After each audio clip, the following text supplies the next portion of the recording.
네, 그럼 계속해서 한병도 더불어민주당 중앙선대위 전략본부장과 얘기 나눠보겠습니다. 본부장님 나와 계시죠? 네, 안녕하세요. 한병도 본부장입니다. 네, 본부장님. 요새 인터뷰 많이 하시던데 오늘 인터뷰 보니까 민주당 목표 네네. 의석수가 153석 플러스 알파를 향해서 달려가고 있다라고 하셨어요. 분위기가 좋아진 겁니까?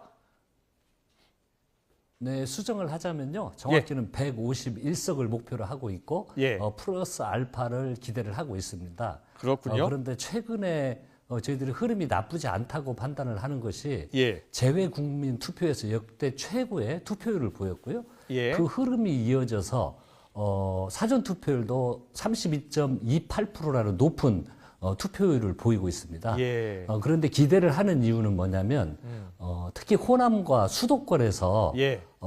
사전 투표율이 아주 높습니다. 예. 이것은 정권 심판에 대한 분위기가 올라오고 있다 이렇게 판단을 하면서요. 네. 본 투표율까지 이어진다면 좋은 결과를 기대해 볼 수 있다. 이렇게 자신하고 있습니다. 알겠습니다. 얼마 전에 153석 플러스 알파라고 하셨는데 151석 플러스 알파로 수정을 해주셨고요. 지난 브리핑 때 보니까 격전지 한 쉬운 곳, 50곳이라고 하셨는데 조금 전에 국민의힘 분석은 뭐 60석까지 늘었다고 해요. 민주당 분석은 어떻습니까? 저희들은 분석은 뭐 수도권도 그렇고요. 큰 흐름은 변화가 없이 유지가 되고 있다고 분석을 하고 있는데요. 예. 특히 부산 같은 경우에는 예. 저희들이 전통적으로 어려운 지역들에서 유의미한 분석의 결과가 나와서 약간의 변화, 예. 약간의 확대되고 있는 이 정도 양상으로 저희들은 보고 있습니다. 그렇게 이야기하시는군요. 예, 알겠습니다. 잠시 뒤에 부산도 한번 여쭤보고요. 국민의힘 같은 경우에 야권 200석 이야기하면서 개헌 저지선, 탄핵 저지선 지켜달라라고 호소를 하고 있어요. 이 여당의 호소는 어떻게 보고 계세요?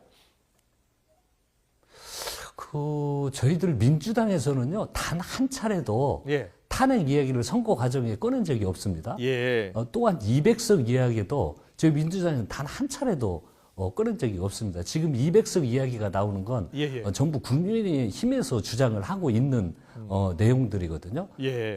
그런데 지금 그렇게 자꾸 200석을 이야기를 하는 것은 아마 선거를 앞두고 예. 지지층을 결집을 해서 투표장으로 나오게 하려는 어떤 전략적 판단이라고 생각이 들고요. 그렇군요. 저희들은 이 의석수가 아니고 지금 민생 경제에 대한 국민들의 어려움 이런 것들을 해소하는데 총선 이후에 집중할 생각입니다. 그렇군요. 예. 이제 한동훈 비대위원장은 야당이 이제 200석 가지면은 무시무시한 일이 벌어질 것이다. 그리고 이재명 대표와 조국 대표가 셀프 사면을 할 것이다라는 주장도 펴던데 여기에 대해서는 어떤 생각이세요?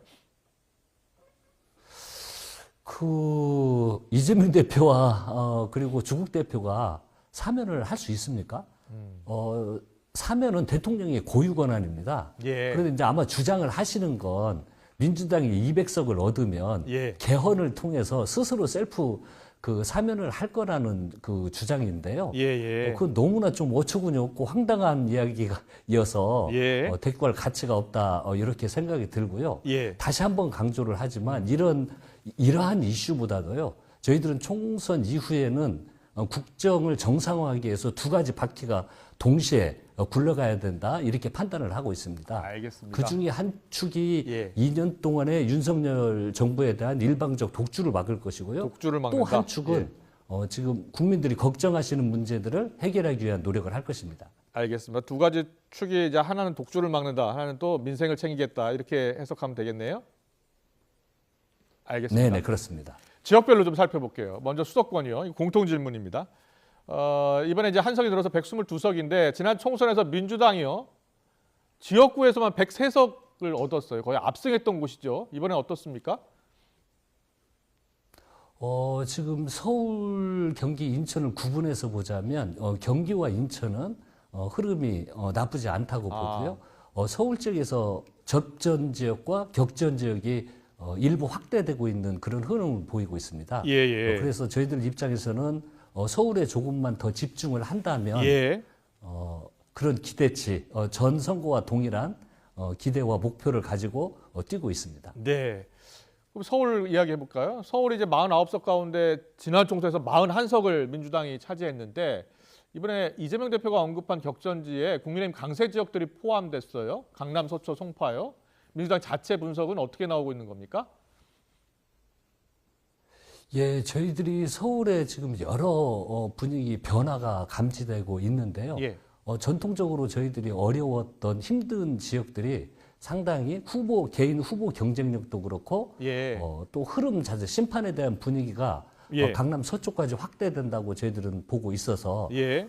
유의미한 변화가 일고 있다라고 예. 분석을 하고 있습니다. 그렇군요. 국민의힘에서는 그렇지 않다라고 반박을 하던데 국민의힘 분석이 틀린 거라고 보세요? 예. 예, 아마 국민의힘에서도 분석을 할 텐데 네. 저희들이 전통적으로 어려웠던 지역들이 최근에만 조사를 한 게 아니고 전부터 그 상황들을 저희들이 면밀히 예. 분석을 계속하고 있습니다. 예. 그런데 강남 서초 이쪽 불리한 지역들이 예. 안 좋은 분위기가 유지가 되다가 최근 들어서는 예. 확실히 상승세를 보이고 있다고 판단이 들어서 예. 대표께서도 강남 서초 지역까지 유세 지원을 나가고 하는 건 저희들은 여론의 유의미한 변화가 확실히 일어나고 있다고 판단하고 있습니다. 알겠습니다. 자, 여야 선대위로부터 지금 각 당이 보고 있는 판세 지금 듣고 있습니다. 자, 한명도 전략본부장님, 그 민주당 같은 경우에 지난 총선에 부산, 울산, 경남 40석 가운데 7석 차지하는데 그쳤잖아요. 그런데 이번에 좀 분위기가 바뀌고 있다라고 보는 것 같은데 몇 석이 목표입니까? 저희들은 10석 이상은 꼭 넘기고 싶은 예. 목표를 가지고 있습니다. 예. 특히 부산 지역 같은 경우는 예를 들어서 해운대 갑 같은 경우에는요. 예. 부산 지역 내에서도 저희들이 굉장히 어려운 지역이었습니다. 그런데 예. 그곳에서 우리 좋은 후보에 대한 경쟁력 그리고 심판에 대한 분위기가 확대가 되면서 예.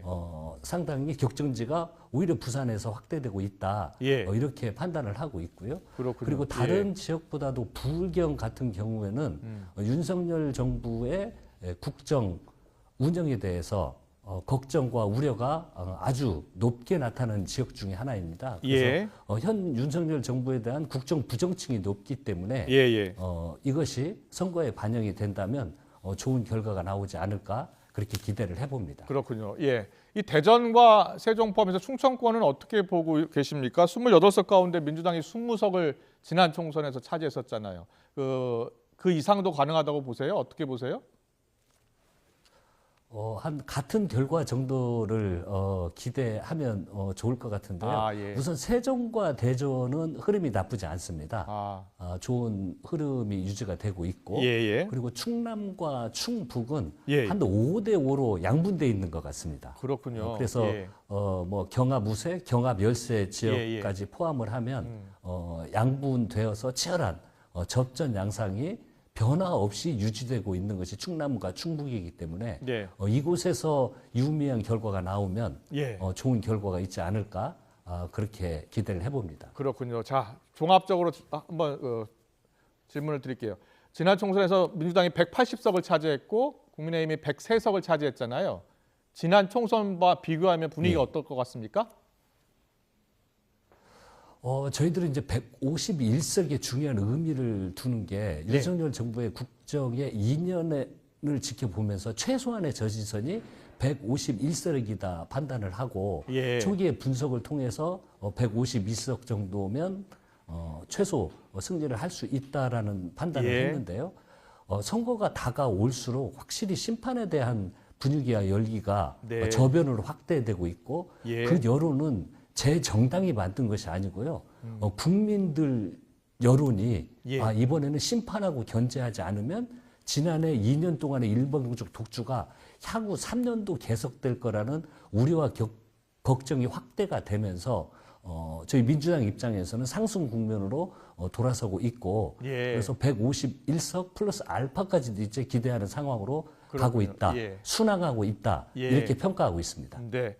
여야 모두 지금 분위기가 더 좋아지고 있다라는 말씀을 해주시는 것 같아요. 사전 투표율 이야기 잠깐 해볼게요. 역대 최고치 기록을 했고요. 본 투표로도 계속 이어질 것으로 그렇게 보시나요? 예, 분명히 이어질 것이라고 생각이 드는 게 흐름이라는 게 있잖아요. 그런데 재외국민 투표도 저희들이 의미 있게 봐야 될 겁니다. 62.8%라는 것은 역대 총선에서 최대치를 기록한 것입니다. 예, 예. 그런데 재외국민 투표에서 그치지 않고 사전 투표율에서도 그 흐름이 그대로 유지가 됐잖아요. 예. 그러면 본 투표율에서도 그 흐름은 그 선거는 흐름이 작용하는 부분이 상당히 네네. 많은데 이 흐름은 본 투표율까지 연결이 될 거다라고 저희들은 분석하고 있습니다. 알겠습니다. 지난 총선 투표율이 66.2%였는데요.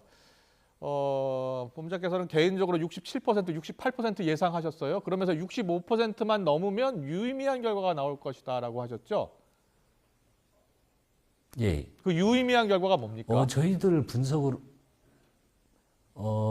이제 프로테이지별로 예. 예를 들어서 60%, 뭐 62%, 65%, 67%, 70% 이런 투표율 상황을 가정을 하고 저희들 분석 시뮬레이션을 해보면 예. 투표율이 높을수록 의석수가 저희들에게 조금 더 조금씩 상승할 거라는 그런 목표치와 기대치를 가지고 있습니다. 그렇군요. 그래서 65% 정도가 되면 예. 이걸 기준으로 민주당에 상당히 유의미한 예. 결과가 나오는 수치라고 생각이 들고 예. 더 상승을 하면 조금 더 유리한 국면, 하향을 하면 조금 더 좀 그 부족한 부분 이런 양상으로 전개될 거라고 저희들은 시뮬레이션을 하고 있습니다. 그렇군요. 네, 한병도 전략본부장의 분석을 듣고 있는데요. 공통 질문입니다. 전문가들 같은 경우에는 2030 부동층 최대 변수로 보고 있더라고요. 젊은 층의 민심이 이번 총선 결과로 좌우할 것이다라는 분석이에요. 어떻게 보고 계세요? 예, 맞습니다. 저희들 분석도 가장 부동층이 넓게 분포되고 있는 것이 예. 2030 세대입니다. 예. 그런데 2030 세대에서 가장 중요한 가치로 생각하는 게 공정과 상식이거든요. 예. 그런데 윤석열 정부 2년을 경험하면서 현 정부에서도 공정과 상식은 무너지고 있다. 예. 그리고 최상병 사망 사건에 대한 정부 대응 방식을 놓고 그때 가장 큰 실망을 보였던 세대가 바로 2030 세대입니다. 지금 이 부동층이 민주당으로 다 흡수됐다고는 판단하기는 쉽지 않지만 네. 이 견제를 할 수 있는 이런 정당은 민주당이라는 좀 판단을 하고 네. 최후에는 우리 민주당을 지지해 줄 거라는 기대를 해봅니다. 네. 여권에서는 샤이 보수 결집 이야기하고 있고요. 야권에서는 샤이 민주, 샤이 진보 결집 이야기하던데 실제로 어떻게 나타날 것 같고 결과에 어떤 영향을 미칠 것 같습니까? 이제 총선을 직전에 두면요, 양당 지지층은 당연한 결집 현상을 보이는 겁니다. 예, 그게 예. 선거의 일반적인 현상이고요. 예. 그런데 유심히 봐야 될 건 중도층입니다. 예. 양당의 고정층은 결집을 하기 때문에 중도층 여론이 정권 안정을 위해서 여당을 해야 된다. 예. 아니면 중도층 여론이 2년 동안의 결과를 보고 견제를 해야 된다라는 여론이 어떻게 형성되고 있냐가 선거의 가장 중요한 포인트인데요. 그렇군요. 저희들 분석으로는 중도층에서도 예. 정부에 대한 견제, 심판 분위기가 높기 때문에 예. 흐름 자체는 야당에게 유리하게 마지막에 흘러갈 거라고 예상하고 있습니다. 그렇군요. 이번 총선 이슈 가운데요, 이 대파 논란, 또 의정 갈등 이 부분은 민주당에 긍정적인 영향을 미친 반면에 양문석, 김정 후보 논란은 부정적인 영향을 미쳤다는 분석이 많습니다. 얼마나 영향을 미쳤다고 보고 계십니까?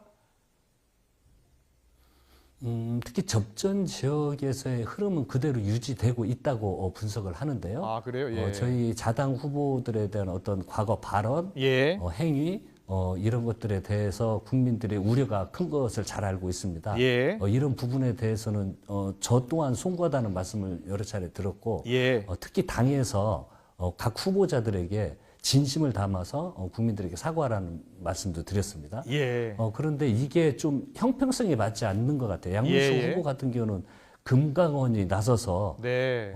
이렇게 빠르게 정광석화처럼 조사를 하고 며칠 만에 중간 수사 결과를 발표하는 예. 관건 선거의 모습을 보이고 있는 모습은 예. 좀 아쉽게 생각하고 있습니다. 네. 이번 총선 전략으로 민주당이 정권 심판 주장하고 있고 국민의힘은 2조 심판을 내세우고 있잖아요. 둘 다 이제 심판을 강조하고 있는데 얼마나 영향을 미쳤다고 보세요?